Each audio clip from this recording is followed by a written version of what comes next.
Приветствую вас на канале From Amelos. Любое акционерное общество считает время не в месяцах, а в кварталах. 4 раза в году руководство должно отчитываться перед акционерами о улучшенных результатах работы. И именно так устроена отчетность большинства корпораций. У общества Сторожевой башни, помимо еженедельных встреч, каждый квартал есть особое мероприятие, увеличивающее оборот компании. И если конгрессы в 3 кварталах собирают пожертвования, по большей части со своей подвоодушевленной аудитории, то вечере воспоминания Иисуса Христа аккурат в большом перерыве между конгрессами масштабирует аудиторию минимум в 2 раза. Адептов просят усиленно приглашать всех своих знакомых, старейшины обзванивают исключенных из собрания, не считая, конечно же, нас, гнусных отступников. Участки с картой городского жилого фонда разбираются в разы активнее. Теми возможными методами культ увеличивает количество прихожан, готовя пропаганду, заточенную под внешних или, как говорят там, мирских слушателей. Тора получала финансовую подпитку в начале года, а также подбирала ушедших адептов или родственников себе в оборот. Так работало всегда из года в год. Однако времена пандемии разбили устоявшийся порядок организации. Онлайн-конгрессы размазаны на несколько месяцев и не дают финансового и психологического эффекта. Да и собрания все чаще проходят при выключенных камерах. Единственная надежда запустить систему, так это праздник смерти Иисуса Христа. Вы не поверите, но я, будучи страшным отступником, присутствовал на этом увлекательном действии. И хочу поделиться с вами мыслями и воспоминаниями на этот счет. Угадайте, как я туда попал? Не поверите, но в этом году со мной даже хотели изучать Библию. Но обо всем по порядку. В Польше, где я живу, уже более года огромное количество русскоязычных трудовых мигрантов. Тому даже в маленьких городах при собраниях есть такие языковые группы. Именно в одном из таких городов я был проездом почти год назад. На мою заявку на сайте мне позвонил местный старейшина, который с сильным акцентом плохо прикрыто пытался выяснить, почему я решил изучать Библию, откуда приехал и на каком из предприятий работаю, так далее и так далее. Таких допросов я не припомню даже в центральном РОВД города Минска.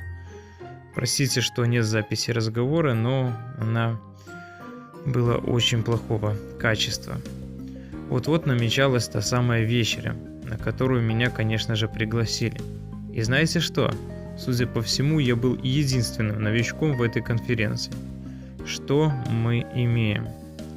Польских старейшин, один из которых допрашивал меня вплоть до типа трудового контракта.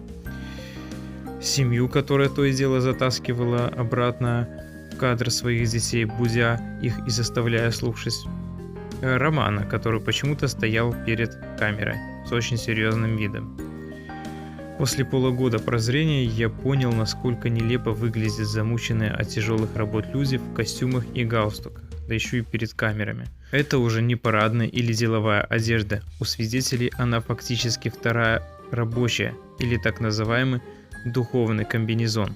Как же нелепо это выглядит и как же смешно я выглядел сам, находясь в этом культе.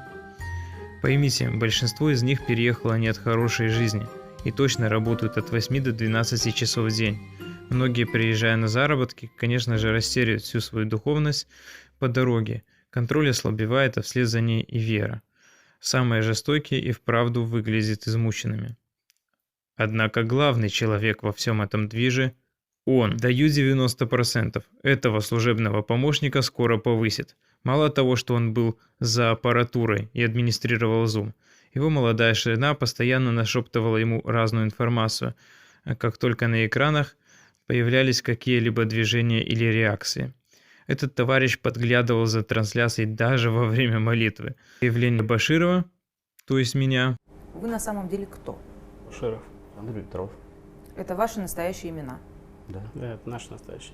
Вызвало у участников главного духовного события большой интерес. Недовольное шептание и вглядывание в камеру продолжались первые 5 минут. Не каждый день теперь к свидетелям Иеговы приходят новые адепты, даже на вечер. Вот такой у организации рост. Что по самой речи? Типичная речь с рассказами о глобальном масштабе всего действа, Почему-то в речах по всему миру ОСБ хвасталась о проповеди на африканском телевидении, ну и теологический экскурс, сам обряд, при том, что символы отсутствовали, но старейшина предложил просто их представить, когда такое вообще было. Напоследок рассказ про рай на земле.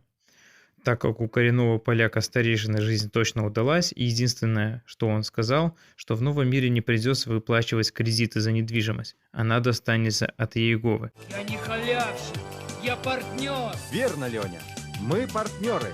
АО МММ. После молитвы еще недавно недовольно шептавшиеся люди атаковали меня любовью. Что мы имеем по итогу? Мой эксперимент доказал полный кризис ОСБ Восточной Европы. Один изучающий на всю группу – это мало. Более того, новичков, судя по реакции, и старейшины, и собрания тут не видели очень давно. Я был в организации с самого детства, я посетил много разных собраний. Я знаю, что такое лицо искренне идейного свидетеля Иеговы. Таких не было в принципе. Все выглядели буднично уставшими и подозрительными. Единственный азарт был как раз у того парня, который охотно переключал трансляцию и следил за любыми поползновениями в зуме. Я был в подавленном настроении еще несколько дней. Я попал в тайное сообщество эмоционально разрушенных людей. И хуже того, я в нем состоял много лет. Местный старейшина по инерции спамил мой WhatsApp еще полгода, но продолжать этот эксперимент у меня не было никакого желания. Я бы просто не выдержал. Вот такая история моего экспериментального погружения в культовую реальность. А как проходили ваши вечери воспоминания? Пишите комментарии, обещаю ответить на их всех. До скорых встреч!